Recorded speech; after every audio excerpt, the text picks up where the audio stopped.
오늘 우리에게 주신 하나님 말씀은 데살로니가전서 2장 1절에서 2절까지의 말씀입니다. 형제들아, 우리가 너희 가운데 들어간 것이 헛되지 않은 줄을 너희가 친히 아나니, 너희가 아는 바와 같이 우리가 먼저 빌립보에서 고난과 능욕을 당하였으나 우리 하나님을 힘입어 많은 싸움 중에 하나님의 복음을 너희에게 전하였노라. 아멘. 할렐루야. 좋은 아침입니다. 날씨가 요즘 제법 많이 풀린 것 같죠? 학생들도 슬슬 개학 준비를 하고 있는 것을 보니 이제 본격적으로 새 학기가 시작되는 것 같습니다. 우리도 그에 발맞춰 새롭게 되었으면 좋겠습니다. 영적 성장을 위해 몸과 마음을 잘 준비하고 기도와 말씀의 엔진을 힘차게 가동하시기를 축복합니다. 우리는 오늘 데살로니가전서 말씀을 읽었습니다. 배경은 바울의 2차 전도 여행입니다. 그 2차 전도 여행 때 세워진 교회가 데살로니가 교회인데요. 사도 바울은 2차 전도 여행 기간 동안 데살로니가의 유대인 회당에서 복음을 전했습니다. 비록 짧은 기간이었지만 그 가운데 복음을 받아들인 사람이 있었고 회심하는 사람들이 생겨났습니다. 그런데 이로 인해서 박해가 심하게 일어났습니다. 바울은 얼른 몸을 피할 수밖에 없었죠. 개척한 지 몇 달밖에 되지 않는 데살로니가 교회는 이러한 박해로 어려움을 맞게 됩니다. 생각해 보십시오. 신앙 초기에는 어떻습니까? 초신자 때는 계속 양육을 받아야 할 때입니다. 그런데 오히려 그런 중요한 때 이 신자들이 사도들과 만나지 못하는 안타까운 상황이 생겨버린 것입니다. 이럴 때 사도가 할 수 있는 것은 편지를 통해서 격려하는 것, 그리고 기도하는 것밖에 없겠죠.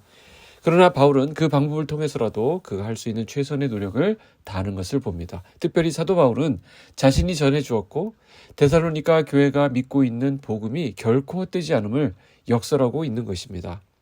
1절을 다시 보실까요? 형제들아, 우리가 너희 가운데 들어간 것이 헛되지 않은 줄을 너희가 친히 아나니. 바울은 자신이 복음을 전한 것이 헛되지 않았다라고 말하면서 자신이 무엇을 위해 복음을 전했으며 어떠한 심정으로 그 복음을 전한 것인지 말하고 있습니다. 먼저 복음을 전한 자신의 수고는 헛되지 않다는 것을 밝힙니다. 1절을 다시 한번 눈으로 보십시오. 너희를 위한 나의 수고는 헛되지 않은 줄을 안다 라고 말합니다. 여기서 헛되다라고 하는 말은 성과 없는, 유익이 없는, 공허한이라는 뜻입니다. 바울이 수고하고 애쓴 이유가 무엇입니까? 복음을 위한 일은 헛되지 않기 때문입니다.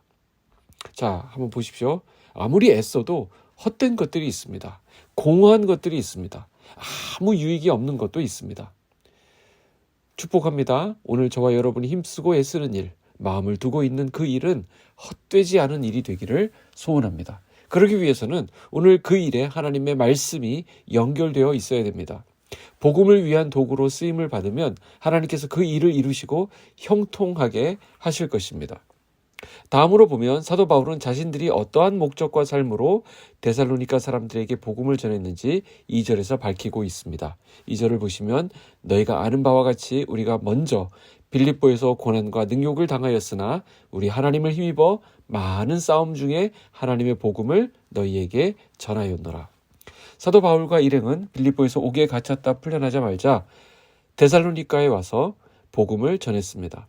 바울은 앞서 빌립보에서 고난과 능욕을 당했다라고 했는데 사도행전 16장에 가보시면 그 상황이 자세하게 기록되어 있는 것을 볼 수 있습니다.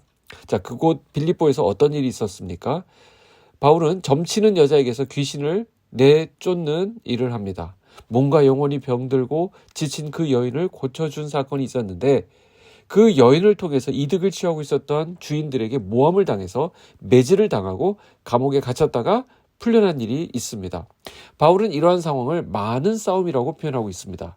이 싸움이라고 하는 말은 히브리서에 가보면 경주라고 되어 있는 것을 볼 수 있는데요. 바울이 이런 상황을 어떻게 인식하고 있는지 우리가 잘 읽어볼 수 있는 대목입니다.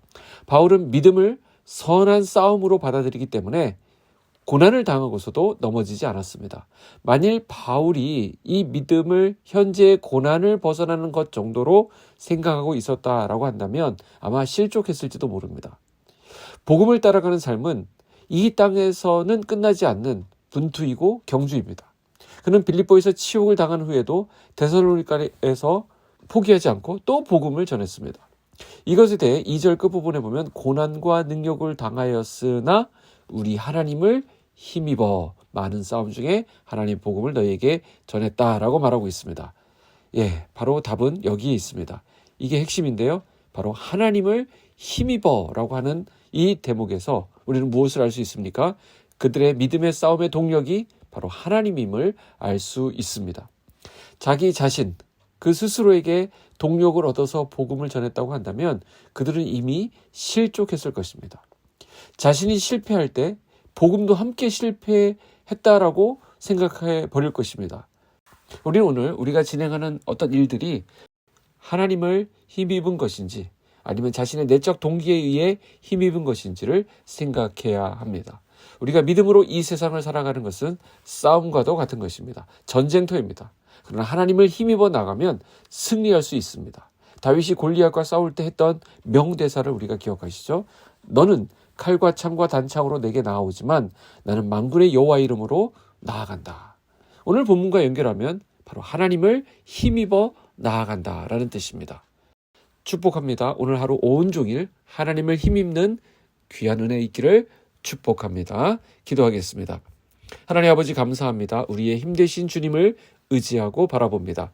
사랑의 주님, 우리의 시선이 하늘 아버지께 고정되기를 소원합니다. 사람이 아니라 하나님을 기쁘시게 하는 삶을 살게 하시고 사람에게서가 아니라 하나님에게서 인정받는 삶을 이루어갈 수 있도록 우리를 도와주시옵소서. 주님을 힘입기 원합니다. 주님을 의지합니다. 예수님의 이름으로 기도합니다. 아멘.